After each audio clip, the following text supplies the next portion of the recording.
Hi there, welcome to the YouTube channel. I'm back. Before I start today's video, I'd just like to apologise for there not being any streams this week. I had a lot of problems with my internet at the tail end, or the start of this week. We didn't get back up until Tuesday, and then I've had things on. So tonight, there's no stream tonight as you watch this video because I'm at a conference, but I'll be back at the weekend, so you'll see me at the weekend, and where you'll probably see Kellan, Inquisitive Prodigy being played. 2 green and blue for a 3/4 human fairy detective. It's the only adventure card in the Murders of Karloff Manor set. Has an adventure that is basically tail the suspect. Green and a blue for investigate, so you get a token, and then you can play an additional land this turn. So yeah, that's quite good. And then when we get to cast them as a normal creature, flying and vigilance, and when Kellan attacks, destroy up to 1 target artifact. If you control that permanent, draw a card. So this is nice. This is a nice cheap way of destroying the clues we're going to be generating, or any of the other artifacts we control, and then drawing some cards. But we're going to use the artifacts to do some of the other things as well. So this is what today's deck looks like. So the land base, green and blue lands all the way through. Nothing that's unsurprising. There is 1 or 2 cards I do want to point out though. I'm playing Hedge Mage. I really like these new lands that came in MKM, especially with the surveil ability. That really does help with decks like this. And also, because I haven't done any recording this week or done much playing, the clues have arrived, the clue set has arrived, and Kitchen's one of the new ones in it, which really does help this deck. Green and blue, fine, tap it, it just comes into play, tap dual land. But then you can pay 4 mana to investigate, which when you want to be making clues with a deck like this, really is quite nice. All these lands do that. I would recommend picking up the foil versions of the clue cards.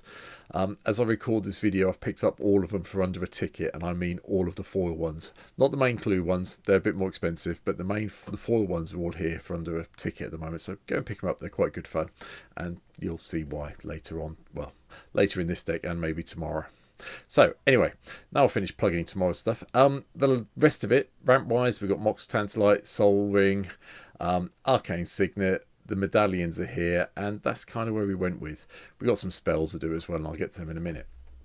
But my whole plan with Kellan is just to try and keep investigating, getting tokens out, so when we attack with Kellan, we get to draw those extra cards and then win that way. So quite a few things that I don't usually play, so I've tried to make this a little bit higher competitive than normal. I'm playing 38 lands because I do want to be generating clues.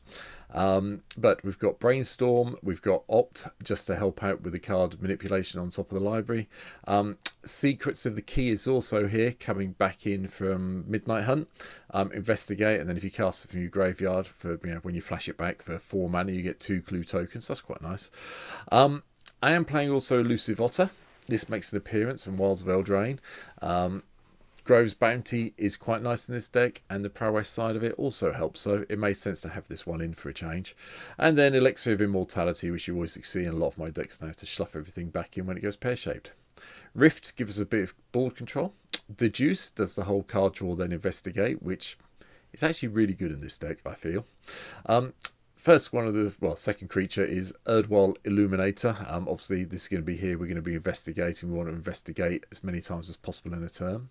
Then some of the ramp appears. So we've got Farseek. I've gone with Kalani Heart Expedition just for a bit of change, so we can get 2 basics out. Nature's Laws here. 3 Visits is here, and Growth Spiral, which is the instant version really of Kellan's adventure ability, except that okay, you get to investigate with Kellan, put lands in play, but swings and roundabouts. Lotus Cobra's here just to help us ramp up a little bit when we do the landfall thing. Sylvan Caryatid, so we get some ramp in that can be defended quite happily with a hexproof. Kellan Bonder Prodigy is also here. We have a few ways of producing mana. This helps us double up on it. Plus, if we get to the point where we can get the top 5 cards and put non-human into play, I'm going to be happy with that. And obviously, we are looking at investigating, so we might as well play Lonis in this deck as well. Like I said, this is a little bit higher power level than I usually do on these sort of videos. So, but these two really should always be in concert, no matter whenever you're playing blue-green, from my point of view. I've also got the boots in here, just because we do want to protect Kellan once we get them in play, and having the ability to attack on the turn we come into play if we've got 5 mana floating around. Makes Kellan's ability a little bit better when we're blowing up artifacts. Bridge Tracker gives us a clue when it comes in, and then as long as we got a token we get, it becomes a 4/3 for 3 mana, which is nice. Fey Offering, hopefully we'll cast a creature and a non-creature spell every turn and get a clue, a token, and a clue of food and a treasure token. Growing Rights of Imnotech eventually becomes our 39th land, but it's also here because we want to be digging in to find our creatures we need to get this to work. Nissa takes advantage of all the landfall triggers, and then we get to put elementals or elves if we get the second time to revolve. There's a few bits and pieces, but I don't think the second one is the first ability I'm really interested in, which is a bit more like an upgraded Lotus Cobra, so we'll go with that. Tireless Provisioner, landfall gives us a treasure or a food. Tireless Tracker gives us a clue when it comes into play and gets bigger as we sack all our clues off. Old-World Mysteries, whenever a non-token creature we control dies, we get to investigate, and then whenever we sack a clue, we get white human soldier creature token, which is quite nice with this deck. We get a lot of clues. Sentinel of Lost Lore. I'm not sure about this one, but I've included it because I quite like the 3/4 thing, and it gives us a way to get to return the target card you own in exile that has an adventure to your hand. Yeah, that's quite nice. Gets around the whole extra cost of casting Kellan, hence why it's here. Mysteries I've mentioned. Hedana's Climb, I wanted this in again. This is going to be the 40th land technically when it transforms, but the +1/+1 counters help, and then giving some creature +X/+X and flying should quite hopefully win the game quite quickly. Unruly Crassus comes in from the clue set. Trample, and whenever it attacks, you may have the base power and toughness of another target creature you control become XX until the end of turn, where X is the Unruly Crassus's power, and it's got an adapt cost of 5.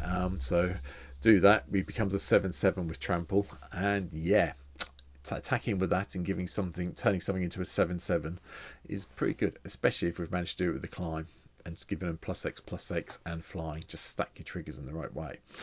Uro, Titan of Nature's Wrath, makes an appearance. Yes, we can escape a lot, hopefully, and get this back into play that way.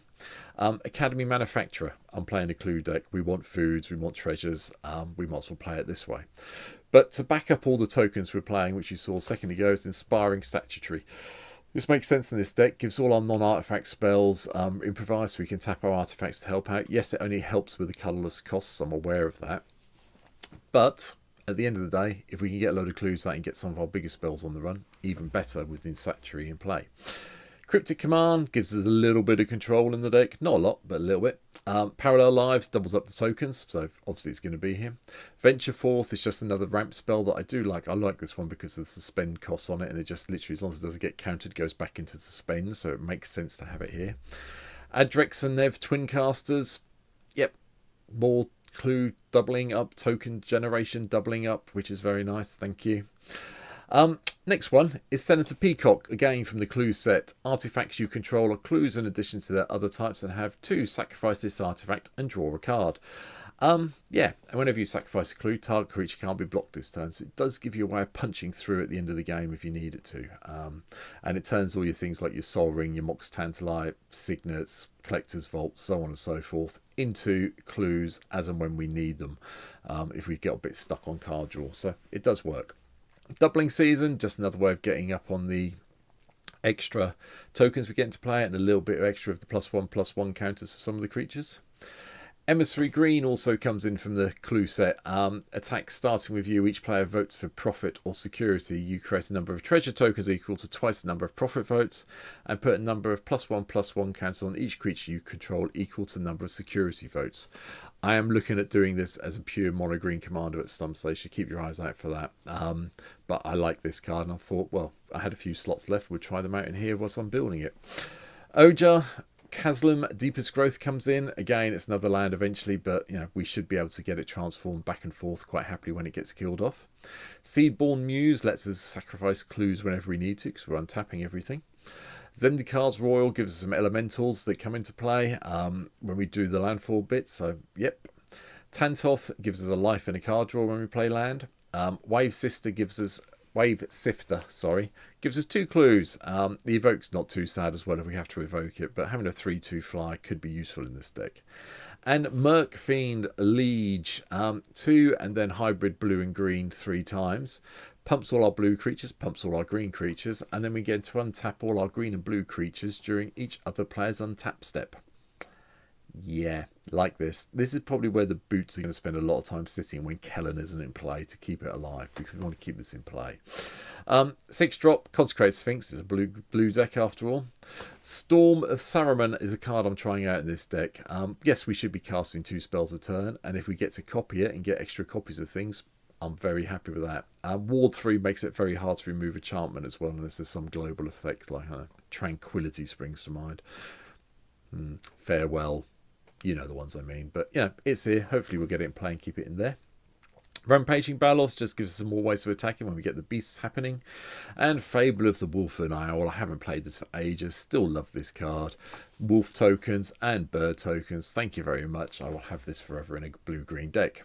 Avenger Ascendicar, you were probably expecting. And then Chroma Cosmos Serpent also appears. Just so we have some way of getting an indestructible thing. Yes, it still dies to Farewell, but hey, got to keep that beatdown happening somehow. The last few cards in the deck, the Great Aura, because I just like it and I think it's a fun card to have occasionally and it annoys people. Hydroid Crassus, it gives us a bit of life gain, a bit of card draw if we need it to happen. Commit to Memory, put target spell or permanent on top of its owner's library second from the top, and then we get to do the memory trick and shuffle everything back in. Yes, we have to exile memory, the commit to memory afterwards, but hey, it's an extra shuffling effect to go alongside our wonderful Elixir of Immortality.